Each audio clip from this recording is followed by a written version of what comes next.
면은 그 평균의 오류에 빠지면 안 돼요. 우리 학생들도 저도 마찬가지지만 평균이라는 게 그 보면 항상 그 정규 분포를 그리면 이렇게 그려지잖아요. 자동차 같은 경우 이제 자동차를 가지고 있는 학생이 계신지 모르겠는데 자동차든 어떤 그 메커닉에서 뭐 물건을 만들 때 도구를 만들 때 특징은 뭐냐면은 대개 이게 평균치를 가정을 하거든. 대개 이 차량을 운전하는 사람의 평균적인 나이와 평균적인 키와 뭐 이런 손의 길이 이런 걸 맞춰가지고 운전하기 가장 편하게 설치를 하죠. 운전석하고 에어 핸들의 거리 이런 거 맞춘다고. 사실 평균을 하다 보니까 어떤 게 있냐면 대부분 그 차를 사면 새 차를 사면 그걸 그대로 운전하는 사람은 거의 없어요. 약간 조절한다고 약간. 그러니까 평균으로 만들지 않으면 조절량이 많아지겠지 전체적으로. 그렇지만 평균으로 만들면 조금이라도 조정하는 이유는 뭐냐면 평균값으로 사는 사람은 많지 않다는 거거든. 이제 근대 데카르트나 칸트나 이런 어떤 그 근대 초기의 철학자들은 이런 평균을 많이 생각한다고요. 평균치를 생각하는데 이 현대에 와서 포스트 모더니즘들의 어떤 사고는 무엇이냐면 다양성과 이게 자기 창의력을 강조하잖아. 그런 시대는 뭐냐면 각자의 선호에 맞는 것들이야. 대기업에서 말하는 그 물건을 만들어서 사고 싶으면 사고 말면 마 하는 것들은 그 대량 생산, 대량 소비가 근대 초기의 어떤 그 산업 모델이었다면 현대는 어때요? 중소기업 모델이지. 각자 원하는 것들을 만들어서 그 빵을 그 개인에게 적합하게 만들어주는 거야. 생산물을 평균적인 거 프랜차이즈 만들어서 쓰고 싶은 사람 쓰고 말 사람 말 해서 규모 경제, 뭐 비용 줄이기 이런 것들이 근대 초기였다면 현대에 오면 올수록 이제 그 빵을 하나 만들더라도 개인이 특화되어서 그래서 우리가 커피숍 가도 그렇잖아요. 그냥 뭐 아메리카노 주세요. 이러지만 요즘 젊은 분들은 어떻게 해요? 뭐 넣어주세요. 뭐 샷 하나 더 추가해주세요. 뭐 크림은 어떻게 해주세요. 주문량이 많다고요. 그게 이제 그 개인적화 되는 것이고 여기도 마찬가지예요. 우리 학생분들도 저랑 이렇게 수업을 듣지만 각자 다른 나름대로의 목표가 있고 다른 선호가 있다고요. 그렇죠. 그렇지만 저는 이제 여기 계신 분들을 1대1로 강의를 해줄 수 없기 때문에 각자의 요구에 맞춰지는 못해. 제가 평균적으로 강의를 해드린단 말이에요. 그럼 그 중에서 자기한테 원하는 것들을 받아들이고, 좀 아닌 부분은 버리고, 또 부족한 부분은 저한테 리퀘스트를 해야 돼. 에스킹을 해서, 교수님 이런 것 질문도 하고 하면서 자기만의 어떤 그 컨텐츠를 만들어가는 것이 되게 중요하다는 겁니다. 그래서 여기 평균치로 제가 강의를 해드리겠지만, 우리 학생들은 그 평균치에 대해서 버릴 건 버리고 취할 건 취해서 취사 선택을 함으로써 자기에게 가장 맞는 공부를 해서 만족감이 자존감도 높이고 하는 게 제일 중요하다 하는 걸 말씀드립니다. 그래서 항상 자기가 주인이 되는 삶을 살아야 된다. 여기 피동적으로 그냥 뭐 교수님이 가르쳐 주는 거 외우고 따라가는 것보다는 주도적으로 공부하는 게 좋겠다 하는 것을 제가 말씀드리고 제가 오늘 그동안 했던 강의를 쭉 정리해 드리기 전에 그동안에 강의했던 것 중에서 하나를 말씀드리겠습니다. 지난 시간에 제가 법률 요건과 법률 효과를 강의해 드리면서 앞으로 요건 효과는 많이 제가 할 거예요. 사건과 용태가 있고 그 중에서 용태 중에서도 내면적, 내부적 용태가 있다고 하는데 외부적 용태는 적법행위, 위법행위, 준법률적 뭐 행정행위 해서 제가 쭉 설명을 드렸었는데 그 중에서 가장 중요한 것이 행정행위예요. 민법에 보면 법률행위라고 하듯이 행정법에서는 행정행위가 중요해. 그래서 행정행위가 뭐냐면 행정청이 구체적 사실에 관한 법 집행으로서의 단독적 공법행위라고 이렇게 하고 처분 개념으로 하면은 구체적 사실에 관한 법 집행으로서의 공권력의 행사 거부 이에 준하는 행정작용이다 이렇게 정의가 되어 있을 거예요. 제가 구체적이라는 말에 대해서 항상 구체적이 나오면 제가 반대되는 개념으로 추상적이라고 설명하고 이 추상적이라는 것은 법률, 명령 이런 식으로 모든 대상에 대해서 모든 사건에 대해서 적용하는 일반적인 규범을 추상적이라고 표현했을 거예요. 근데 그 추상적으로 표현된 것들을 개별적인 사항에 적용할 때는 개별 구체적인 것이 되거든. 예를 들면은 모든 사람은 도로교통법에 써 있는 법규를 지켜야 되죠. 빨간불일 때는 서고 음주운전을 해서는 아니 되고 이런 것들을 정하고 있다고. 도로교통법에 정하고 있는 것들, 법에 정하고 있는 내용들은 추상적인 거다고. 모든 사람들은 이래야 된다. 식품위생법 보면 어떻게 해요? 모든 사람들은 식품을 진열할 때는 이렇게 해야 되고 위생적으로 진열해야 되고 판매를 할 때는 어떻게 하고 이렇게 쭉 정해졌다고. 어떤 사람이든지 다. 그러니까 모든 사람에 그 추상적이란 말은 모든 사람에 대해서 모든 케이스에 대해서 그러니까 그래서 이 추상적이란 말은 일반 추상적이라고 표현하고 일반이라는 것은 모든 사람에 대해서 추상적이라는 것은 모든 사건에 대해서요. 이벤트에 대해서 적용하는 것을 말한다. 근데 행정이라는 것은 얘는 주로 하는 게 입법부가 하는 거고 행정은 뭐냐면 구체적인 사실에 관한 법 집행이라고 했잖아. 구체적인 사실이 뭐냐면 모든 사람은 빨간불에서는 서야 됩니다 하고 도로교통법에 정했는데 어떤 사람이 빨간불이 지나갔어. 그 사람이 그럼 특정이 되는 거야. 아, 저 사람 위반했구나 하고 A라는 사람이 특정이 되고 그리고 몇 월 몇 시 며칠에 그 법을 위반했지? 그 구체적이 된다. 구체적인 시간과 장소가 나오는 거예요. 구체적인 사건이라고 하죠. 시간과 장소.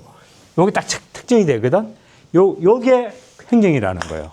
얘는 입법이고 행정 입법이고 얘는 행정행위가 되는 거예요. 처분이 되는 거예요. 행정부가 하는 작용이 되는데 그래서 어떤 사람이 특정한 사람 A라는 사람이 특정이 되고 포커싱이 되고 어떤 사건이 포커싱이 되면 개별 구체적이라고 되는 거예요. 근데 여기서 조금 다른 게 겨울에 눈이 오면 눈앞에 집 앞에 있는 눈을 집주인이 치우세요. 이런 어떤 행정 처분을 했다고 쳐. 그거는 뭐냐면 눈이 왔을 때 눈앞에 집 앞에 눈이 쌓이는 거는 특정이 되죠. 눈이 왔는데 우리 집 앞에 눈이 생겼어. 그러면 그 눈이 있는 사람은 A라는 사람 특정이 된다고. 특정이 되는데 사건은 눈이라는 것은 특정 지역만 오는 게 아니고 전반적으로잖아. 그러니까 시 하면 도 전체에 온단 말이에요. 시 전체에 오고. 그렇기 때문에 이런 경우에는 개별적이고도 추상적인 케이스가 되는 거고, 추상적이 되는 거고, 예를 들어서 모든 사람은 12시부터 4시까지 통행금지라고 그 옛날에 통행금지 있었어요. 지금은 없는데 옛날에는 통행금지라서 밤 12시부터 4시까지는 벨이 울리면서 사람들이 못 움직이게 해서 통행금지였었어요. 옛날에. 아주 먼 옛날에는. 우리 학생들은 모르겠지만. 그런 경우는 뭐냐면은 모든 사람은 이게 일반적이잖아. 일반적이고 시간이 특정되기 때문에 요게 구체적이 되거든. 일반 구체적인 경우 요거를 일반 처분이라고 그래요. 그래서 일반 추상적인 경우는 대개 입법부 또는 행정입법이라고 해서 행정부에서 만드는 것을 말하고 개별 구체적인 것들은 행정청이 하는 것인데 그 개별 구체적인 것에는 개별 추상적인 것도 있고 일반 구체적인 것도 있다 하는 이런 개념은 알아두시면 돼요. 요거는 제가 중간 시험 이후에 행정행위에 들어가게 되면 그 개념을 설명할 때 다시 설명을 드릴 거예요. 그 말은 뭐냐면 이 처분의 개념은 개별 구체적인 것만 되는 것이 아니고 조금 그 처분의 개념이 확장되고 있다. 요 개념만 알아두시고 오늘 제가 수업을 이제 정리를 해드리는 수업을 해드리겠습니다. 요거는 이제 알아만 두세요. 알아만 두시고 이번에 제가 왜냐하면 계속 추상적이다, 구체적이다 말을 해드리는데 가볍게 틀을 만들어 드리기 위해서 말씀드린 거예요. 우리가 공부를 한 것은 뭐냐면 행정법에 대해서 공부를 했어요. 행정법에 대해서 공부를 했는데 모든 과목이 다 마찬가지지. 행정법이라고 하면 행정법이 무엇인가 이렇게 나오거든. 그런데 행정이 뭐라고 했어요? 이게 이제 그 근대적 의미의 행정이라고 했지. 이 앞에 안 붙었지만 행정 딱 나오면 근대적 의미의 행정이라고 딱 쓸 수 있어야 돼요. 그러면 고대의 행정과 중세 행정, 고대, 중세, 근대잖아. 그리고 현대거든. 시대를 나눈다면 고대, 먼 옛날, 중세, 근대, 현대인 거야. 지금 현재잖아. 그지? 현재 바로 앞이 근대거든. 그 바로 앞에 이제 근대부터 17세기, 18세기부터 나오는 행정을 우리는 공부한단 말이야. 그러니까 예를 들어서 8세기, 9세기 행정을 공부하는 건 아니야. 그런데 그때의 행정, 고대와 중세, 이제 예를 들면 그걸 쓰는 거야. 근대입헌주의 헌법에서의 행정을 쓰세요. 이러면은 이때 행정은 근대적 의미의 행정을 말합니다. 라고 써놓고 고대와 중세의 행정은 왜 연구를 안 하겠어요? 그리고 그랬으면 돼. 근대적 의미의 행정을 의미합니다. 고대와 중세의 행정은 왕과 귀족에 의한 통치로서 사람이 통치하는 거예요. 그래서 사람이 통치이기 때문에 뭐냐면 한자로 하면은 인치라거든. 사람 인자에 통치할 통자. 사람이 통치한다 이거야. 인치의 개념인데 반해서 근대 이후에는 뭐죠? 법치가 되는 거야. 그래서 행정이라는 것이 예전에는 왕이 말한 대로 하기 때문에 그 행정은 사람이 통치하는 행정이기 때문에 우리가 연구를 안 하는 거야. 우리는 사람이 말하는 행정은 연구 대상에서 제외시킨 거야. 그래서 우리가 지금 공부하고 있는 연구 대상이 되는 행정은 무엇이냐 하면은 근대적 의미의 행정을 말하고 그 근대적 의미의 행정과 고대 중세의 행정의 차이점은 무엇이냐 면은 고대 중세는 사람이 통치하는 인치인데 반해서 근대 현대는 법치의 개념이 됩니다. 라고 쓸 수 있어야 돼요. 그러면 개념이 하나 잡힌 거야. 법치. 사람은 arbitrary라고 해서 자율성이 있어. 사람은 그때그때 다르죠. 마음이 왔다 갔다 하잖아. 오늘 아침에도 다르고 뭐 날씨 맑았다 기분 좋았다가 날씨 흐리면 기분 우울해지고 하는 거 사람 마음이 왔다리 갔다리 하거든. 저도 마찬가지고 사람 마음이 일관성 가지기 힘들어요. 인치란 말은 뭐냐면은 일관성이 없어. 사람이 통치를 하게 되면 그때그때 기분에 따라 다르고 사람은 또 완전하지 않기 때문에 항상 불완전한 인간이 어떤 결정을 내리고 집행을 하는 과정에서는 항상 오해와 잘못을 범할 가능성이 매우 높단 말이에요. 그래서 인간이 통치하는 그런 방법에서 법이 통치하는 방법으로 바뀌는 것이에요. 그래서 근대적 의미의 행정은 법이 통치하는 것이기 때문에 고대와 중세가 다르다. 근데 여기서 말하는 법은 뭐냐? 몽테스키의 법의 정신을 쓰면 좋지만 아마 우리 학생들이 그것까지 쓰기 힘들고 여기서 말하는 법은 뭐냐면은 몽테스키에는 법의 정신에서 법이란 사물의 본성에서 유래하는 필연적 관계를 말한다라고 썼지만 그런 것들을 이제 이해하려면 우리가 조금 더 공부를 해야 되고 거기서 말하는 우리가 느낌상 알 수 있는 것은 뭐냐면 본질에 관련된 것이다. 그리고 필연적 관계가 가는 것이다.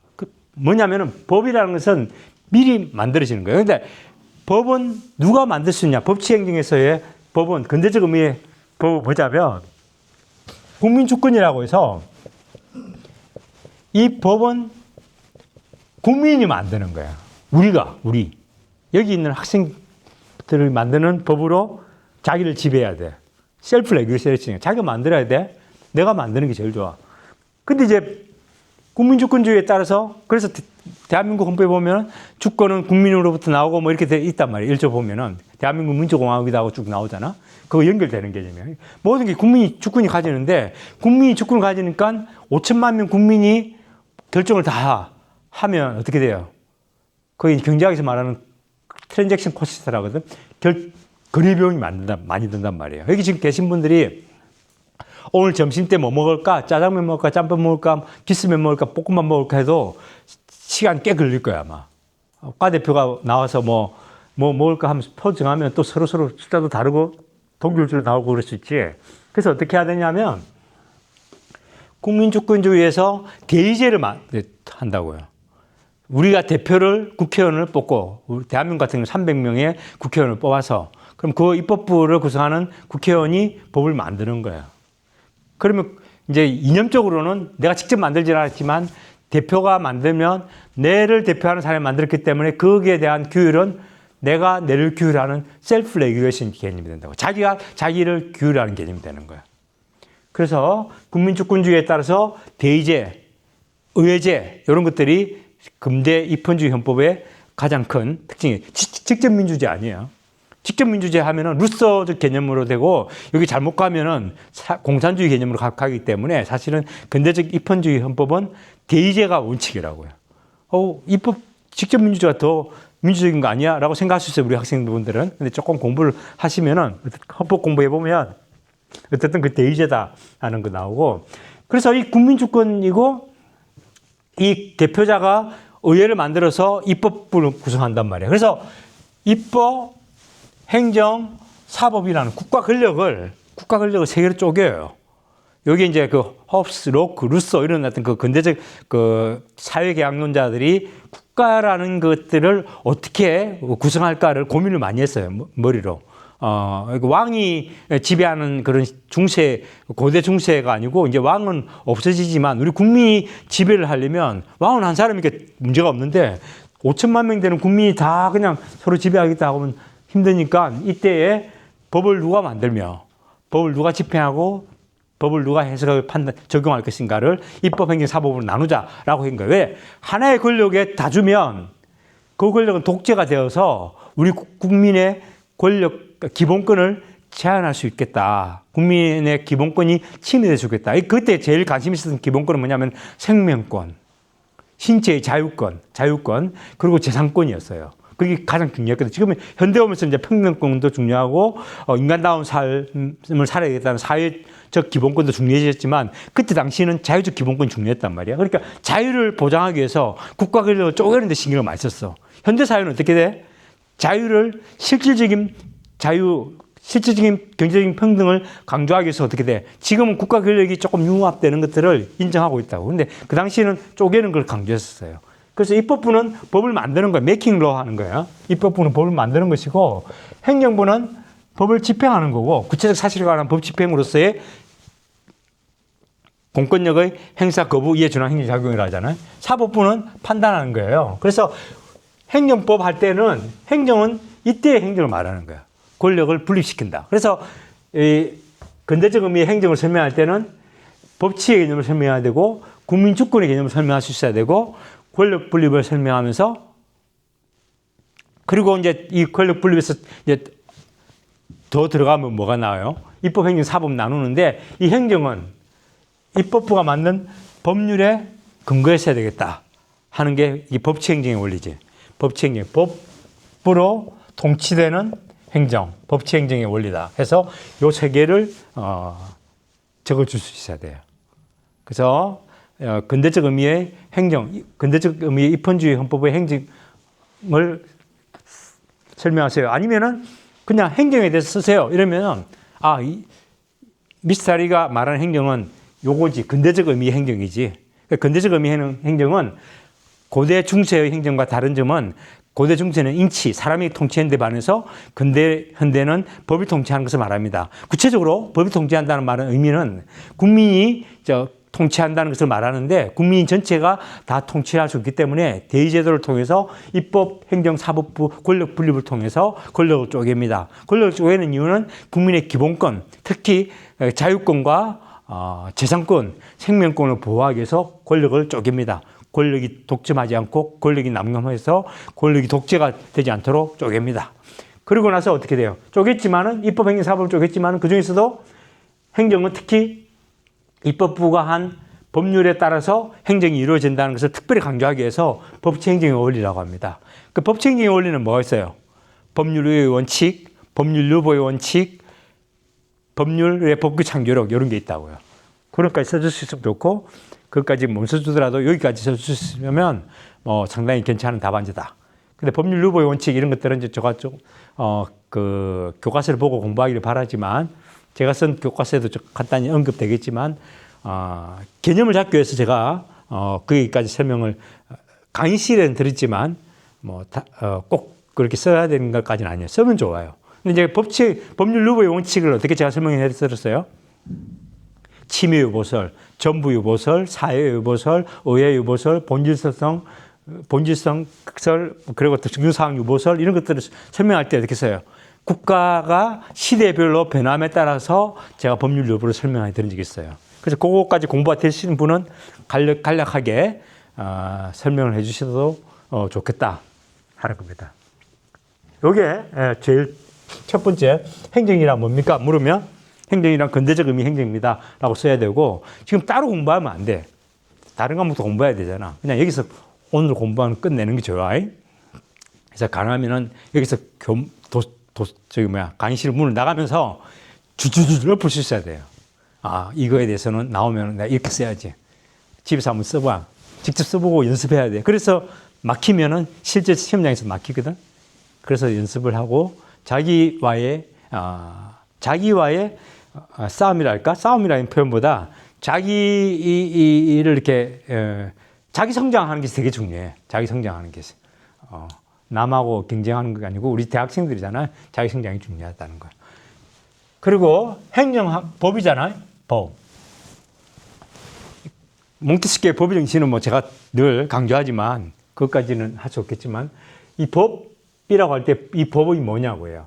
그래서 법의 행정의 법원이라고 해서 법원이라고 했죠. 제가 코트가 아니고 법의 재판의 기준이 되는 법의 인식 근거 또는 뭐 교과서에는 뭐라고 되냐면은 행정법을 존재하는 형식, 존재 형식, 행정법의 존재 형식이라고 해요. 그러니까 그러면 입법부든 행정부든 사법부든 행정이 이게 행정에 관한 법인가 아닌가에 대해서 고민이 서로 있을 거예요. 그죠? 이게 어떤 사람은 A라는 판사는 법관은 이게 행정법이야 라고 말하는데 B라는 판사는 그 행정법 아니야 말하면 이게 안 되는 거야. 서로 컨센서스가 있어야 돼요. 제가 행정법 총론을 지금 강의해 드리는데 행정법 총론은 이거야 라고 제가 강의를 했는데 다른 사람은 행정법 총론이 이거야 하고 전혀 다른 걸 강의하면 어떻게 돼요? 전체적인 컨센서스가 이루어지지 않는 거지. 그래서 법원이란 무엇이냐면은 권한을 말하거든. 권한을 말하는 것이고 몽테스키에는 뭐죠? 필연적 관계라고 했지만은 우리는 법의 권한이라고 해서 인식 근거라고 해서 헌법, 법률, 명령, 조례 규칙이 행정법의 법원이 되는 거예요. 물론 그 밑에 가면 이제 조리, 판례도 있고 조리도 있지만 법원칙도 있지만 어떤 기본적으로는 헌법, 법률, 명령, 조례 규칙이 행정법의 법원이라고 알아둬야 돼요. 그래서 행정법의 법원이 뭡니까? 이러면은 행정법이 뭐냐고 인식하는 근거가 되는 법 또는 재판의 기준이 되는 법의 인식 근거가 되는 법인데 법의 구체적인 모습은 뭐냐면 법의 모습은 괜찮아요? 헌법도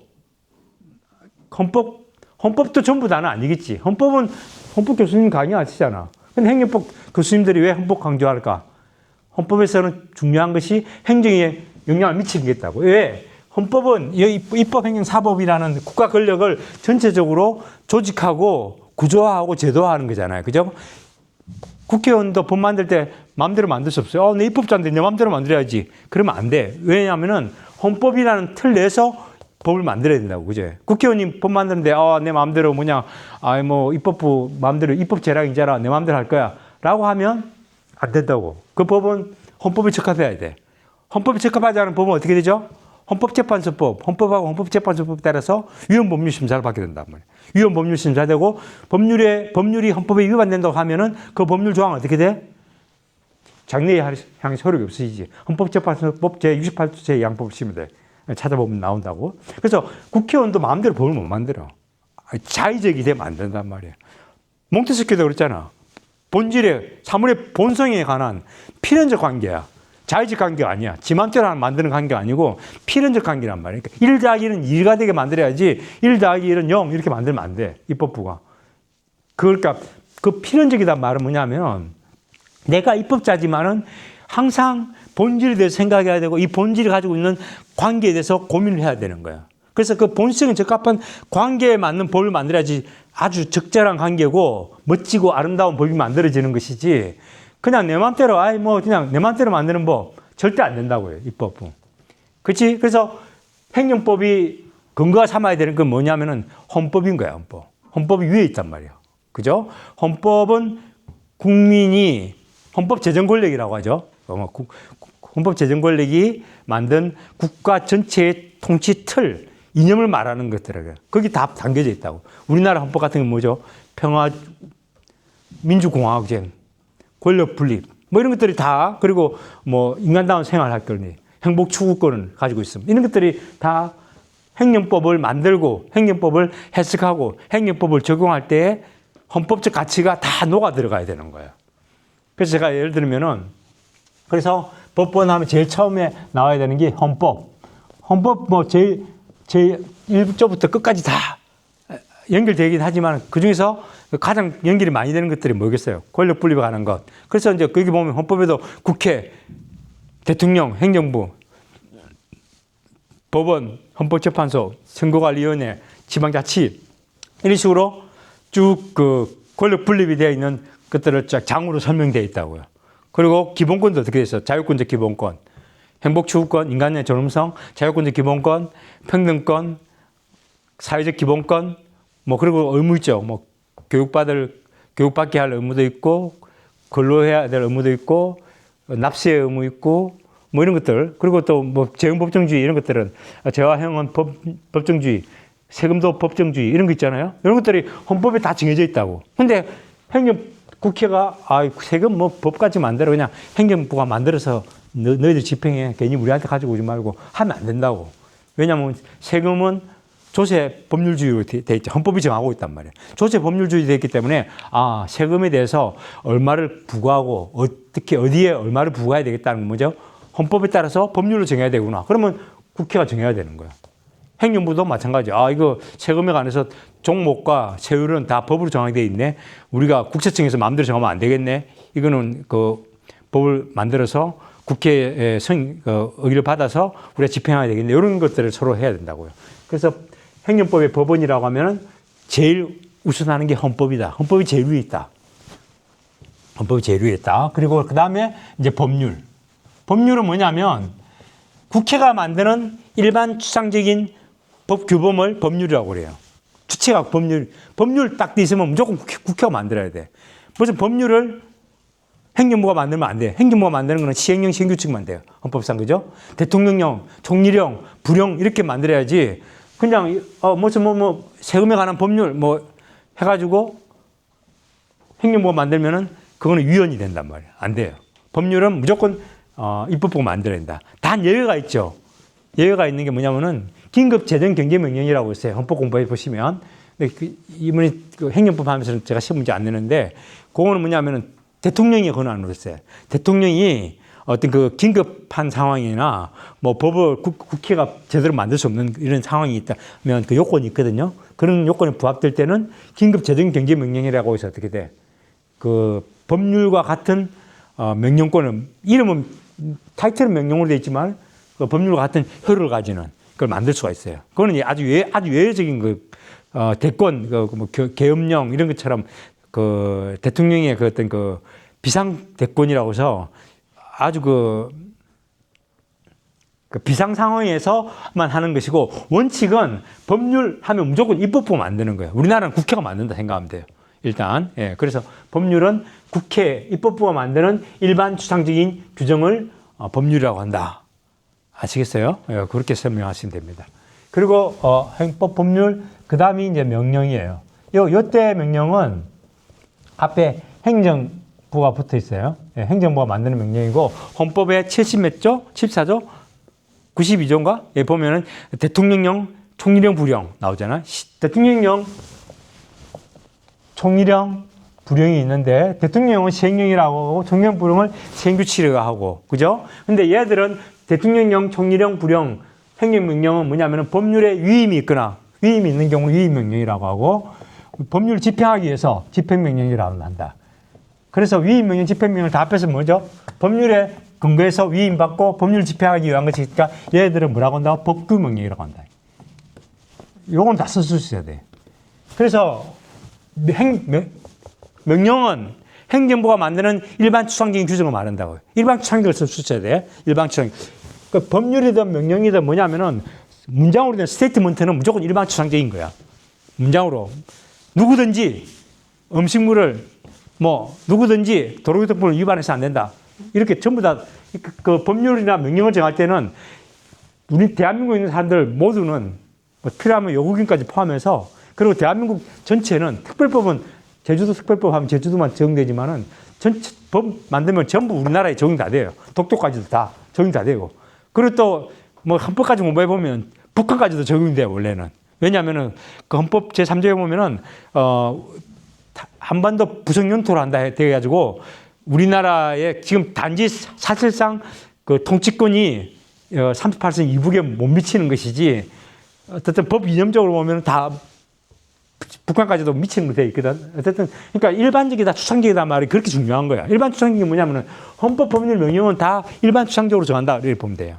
그리고 정하는데 헌법에 따르면은 대통령령이 있고 총리령이 있고 부령이 있다. 총리령은 특히 뭐죠? 총리실에 있는 기관들. 총리실에 있는 기관이 뭐야? 처. 법제처, 인사혁신처, 보훈부 됐지. 보훈부는 부 됐지. 처가 아니고. 처로 돼 있는 애들은 이번에 특허처가 됐잖아요. 걔들처럼 지식재산처 이런 것들은 그 부가 아니고 총리실 밑에 있기 때문에 부령을 만들 수가 없어서 총리령을 만든다고.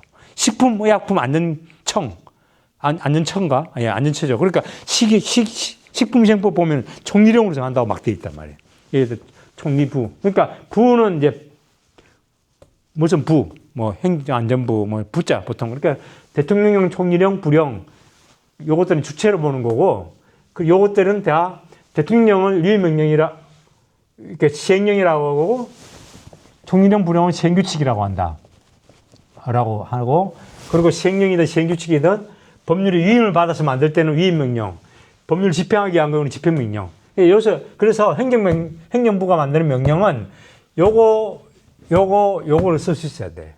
그래서 위임명령, 집행명령이고, 이 위임명령, 집행명령은 법률을 위임받아서, 아니 법률을 집행하기 위해서이기 때문에 법규명령이 된다. 법규란 뭐냐면 국민의 권리, 의무에 구속력을 미치는 법규범을 법규라고 한단 말이에요. 법규.